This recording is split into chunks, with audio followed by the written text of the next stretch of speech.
ayan mga paps, usapang carrier tayo, no? Marami ako nakikita nagmo-modify ng carrier nila dahil napuputulan yung iba. So, yung iba naman nakikita ko maganda. Yung iba naman nakikita ko ay sablay dahil dun lang din nila kinabit sa mga stock na tubo yung ginawa nilang carrier modified. Sa video na to, share ko sa inyo yung ginawa kong modification ng aking carrier sa Supremo. Share ko lang sa inyo ba dagdag idea din. Ito ay solid talaga na masasabi kong napakatibay. So ito yung aking carrier na minodified, no? Tingnan nyo naman, solid na solid yan, no?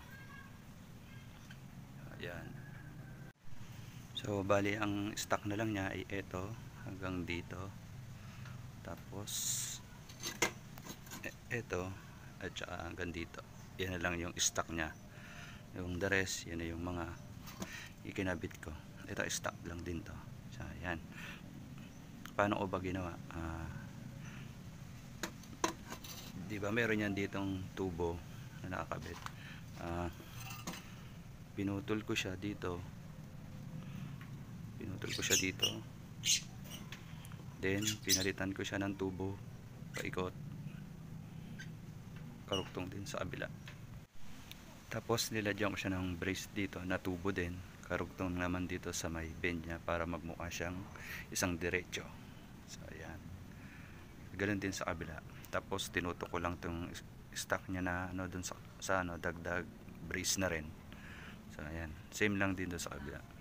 And then dito naman sa ibabaw. Ayan. Ang nilagay ko dito ay flat bar. Dahil flat yung ilalagay natin dito na base, mas maganda kung flat bar na yung gagamitin natin. Ayan, winelding ko lang dito na halos kapantay nitong tubo para paglagay mo nyo ng base ay pati yung gilid ay lalapat yung base nya. Ayan. Tapos yung butas nya may thread na yan, hindi nya natin kailangan gumamit ng nut sa likod. Dito na siya naka-thread. Mas lapat to, mas maganda yung lapat ng base, mas hindi na maalog. So ayun.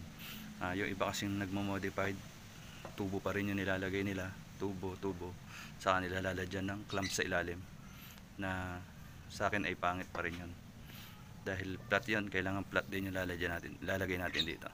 So ayan, halos kapantay lang yun yan, ang gilid ng tubo, para flat na flat yung base na ilalagay. Ayan. Sobrang tibay na yan.